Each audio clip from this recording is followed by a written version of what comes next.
자, 여러분, 데이터베이스 시스템의 성능을 좌우하는 정말 핵심적인 기술이죠. 쿼리 최적화에 대한 강의를 시작해 볼게요.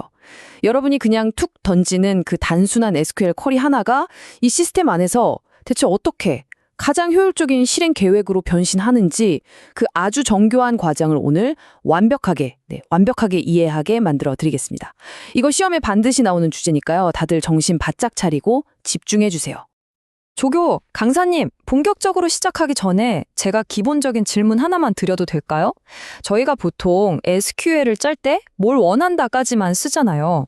이걸 선언적 쿼리라고 하는데 이걸 DBMS에 딱 던지면 어떻게 그걸 데이터를 어떻게 찾아라 하는 구체적인 실행 계획으로 바꿔서 그 수십억 개나 되는 데이터 속에서 눈 깜짝할 사이에 답을 가져오는 거죠? 그 원리가 너무 궁금합니다. 아주 예리하고 좋은 질문이에요, 조교님. 바로 그게 바로 쿼리 최적화의 가장 핵심적인 과제고 오늘 우리가 완전히 정복해야 할 내용입니다. 자, 보세요. 똑같은 결과를 내는 쿼리인데도 이걸 어떻게 실행하느냐에 따라서 성능이 정말 하늘과 땅 차이로 벌어집니다. 지금 화면에 보이는 이 관계대수 표현식 한번 볼까요? 기호가 좀 복잡해 보이죠? 저기 파에는 프로젝션, 그러니까 특정 컬럼만 쏙 뽑아내는 연산이고요. 시그마는 셀렉션, 조건을 줘서 원하는 데이터만 걸러내는 필터링 연산입니다. 그리고 저 나비 넥타이 모양, 저게 바로 조인이죠. 이게 지금 뭐 하는 쿼리냐면 음악과 소속 강사님들 이름이랑 그분들이 가르치는 과목 제목을 찾아달라는 거예요. 근데 이 간단한 요청을 어떻게 처리하냐에 따라서 응답 시간이 단 몇 초 만에 나올 수도 있고 심하면 며칠이 걸려서 시스템 전체를 마비시킬 수도 있다는 겁니다. 이 엄청난 차이를 만드는 것, 그게 바로 쿼리 최적화의 힘입니다. 자, 그럼 첫 번째 핵심 개념부터 짚고 넘어가죠. 바로 이겁니다. 질문은 하나인데 답을 찾는 길은 무수히 많다는 것. 즉, 하나의 논리적인 쿼리 계획에 대해서도 이걸 물리적으로 실행할 수 있는 방법은 정말 셀 수 없이 많다는 사실이에요. 그럼 강사님, 쿼리 실행이라는 게 결국 길찾기 문제 같은 거네요. 최종 결과라는 목적지까지 가야 하는데 테이블이랑 인덱스가 얽혀있는 이 거대한 도시 안에서 가장 빠른 길, 가장 효율적인 경로를 찾아내는 것, 이렇게 이해하면 될까요? 정확해요. 바로 그겁니다. 그 도시에서 길찾기 비유, 오늘 강의 끝날 때까지 머릿속에 딱 넣어두세요. 이해하기가 훨씬 쉬워질 겁니다. 그렇죠. 예를 들어서 아주 비효율적인 계획, 그러니까 저기 왼쪽에 있는 나이브 플랜이라는 건 말이죠. 인덱스 같은 건 전혀 안 쓰고 테이블 전체를 처음부터 끝까지 싹 다 뒤지는 거예요. 이걸 풀 테이블 스캔이라고 하는데 아까 그 비유를 쓰자면 도시의 모든 집을 하나하나 다 문 두드려 보는 거나 마찬가지죠. 반면에 오른쪽에 있는 옵티마이즈드 플랜은 어때요? B-트리 인덱스 같은 아주 잘 만들어진 구조를 이용해서 원하는 데이터로 바로 점프하는 겁니다. 이건 뭐 뻥 뚫린 고속도로를 타는 것과 같죠. 이 둘의 비용 차이는요, 데이터가 많아지면 많아질수록 정말 상상도 못할 만큼 기하급수적으로 벌어지게 됩니다. 와, 1760억이요? 숫자가 감이 안 오는데요. 강사님, 대체 이 숫자는 어떻게 나온 거예요? 그렇죠. 엄청난 숫자죠. 이게 뭐냐면요. 고작 테이블 10개를 조인할 때 어떤 순서로 조인할지 그 경우의 수를 따져본 거예요. 경우의 수가 n-1 팩토리얼에 비례해서 테이블 수가 늘어날수록 정말 폭발적으로 증가합니다. 이 숫자가 우리에게 말해주는 건 딱 하나입니다. 모든 경우의 수를 하나하나 다 따져보는 건 그냥 불가능하다. 그래서 우리가 슈리스틱, 그러니까 똑똑한 경험적 규칙에 기반한 최적화 전략을 써야만 하는 이유가 바로 여기에 있는 겁니다. 자, 이렇게 말도 안 되게 넓은 탐색 공간. 이 수많은 길들 중에서 가장 좋은 길을 찾아내는 역할을 하는 녀석. DBMS의 두뇌이자 심장이죠. 그게 바로 쿼리 옵티마이저입니다. 그럼 옵티마이저의 목표는 예상 비용이 가장 낮은 계획을 찾는 거라고 하셨는데 여기서 말하는 비용이라는 게 돈은 아닐 테고 정확히 뭘 말하는 건가요? 네, 아주 핵심을 짚었어요. 여기서 말하는 비용은 결국 컴퓨터가 얼마나 힘들게 일해야 하는가를 나타내는 수치입니다. 구체적으로는 디스크를 몇 번이나 읽고 써야 하는지, 즉 디스크 I/O 횟수, 그리고 CPU를 얼마나 많이 써야 하는지 이 두 가지를 조합해서 계산한 값이라고 보면 돼요.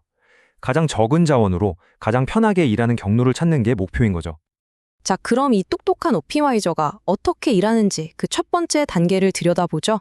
바로 논리적 최적화 단계입니다. 이건 뭐냐면 관계대수라는 수학적 규칙을 이용해서 여러분이 쓴 쿼리를 결과는 똑같지만 훨씬 더 효율적인 형태로 다시 써주는 과정이에요. 동등 규칙이요? 말이 좀 어려운데요? 구체적으로 어떤 규칙들을 말하는 건가요?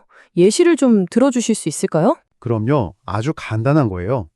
예를 들어 A 테이블이랑 B 테이블을 조인하는 건 B 테이블이랑 A 테이블을 조인하는 거랑 결과가 똑같죠? 이게 교환 법칙이에요. 또 A, B, C 세 개를 조인할 때 A랑 B를 먼저 하고 C를 하던 B랑 C를 먼저 하고 A를 하던 결과는 같잖아요. 이게 결합 법칙이고요.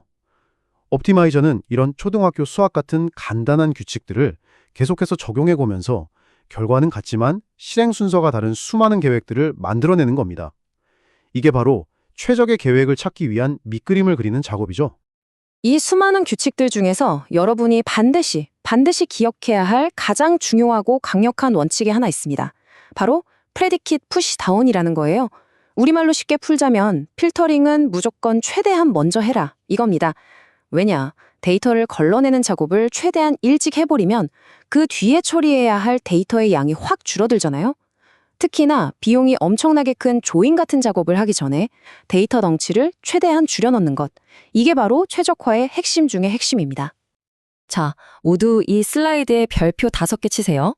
이게 바로 방금 말한 predicate pushdown의 위력을 눈으로 보여주는 오늘 강의에서 가장 중요한 그림입니다. 왼쪽 A 계획 좀 보세요. 이건 정말 멍청한 방법이에요. instructor, teaches, course table을 일단 전부 다 조인해서 어마어마하게 큰 덩어리를 만들어 놓고 그제서야 음악과라는 조건을 걸러내고 있죠. 근데 오른쪽 B 계획은 어때요? 아주 똑똑하죠? 맨 처음에 인스트럭터 테이블을 읽을 때부터 음악과 소속 강사만 쏙 골라냅니다. 이렇게 몸집을 확 줄인 작은 데이터 덩어리를 가지고 다음 조인을 하니까 전체 비용이 말도 안 되게 줄어드는 거예요. 이게 바로 논리적 최적화의 힘입니다. 아시겠죠? 네. 논리적으로 결과가 똑같은 여러 개의 계획을 만들어낼 수 있다는 건 이제 알겠습니다. 그럼 이제 옵티마이저는 그 여러 후보들 중에서 어떤 게 진짜로 더 빠를지, 그러니까 어떤 계획의 비용이 더 낮을지를 알아내야 하는 거겠네요? 정확합니다. 아주 잘 따라오고 있어요. 이제부터가 바로 물리적 최적화 단계입니다. 각각의 계획에 대해 실제 비용이 얼마나 나올지 견적을 내보는 거죠. 그럼 또 아까 그 내비게이션 비율을 써도 되겠네요. 내비게이션이 실시간 교통 정보를 보고 저 길은 지금 막히니까 피해야겠다 하고 판단하는 거랑 똑같은 거 아니에요? 맞아요. 바로 그 원리입니다. 그리고 그 내비게이션의 실시간 교통 정보에 해당하는 것. 그게 바로 데이터베이스의 통계 정보입니다. 옵티마이저는 데이터베이스 카탈로그라는 곳에 저장된 통계 정보를 봅니다. 뭘 보냐면 예를 들어 각 테이블에 데이터가 총 몇 줄이나 있는지 이걸 전문 용어로 카디널리티라고 해요. 그리고 특정 컬럼에 중복을 뺀 값이 몇 종류나 있는지 distinct values, 또 값들이 어떻게 퍼져 있는지 분포도 같은 것들을 봅니다. 이런 정보를 종합해서 웨어 조건절이 데이터를 얼마나 걸러낼지, 즉 선택도를 예측하는 거예요.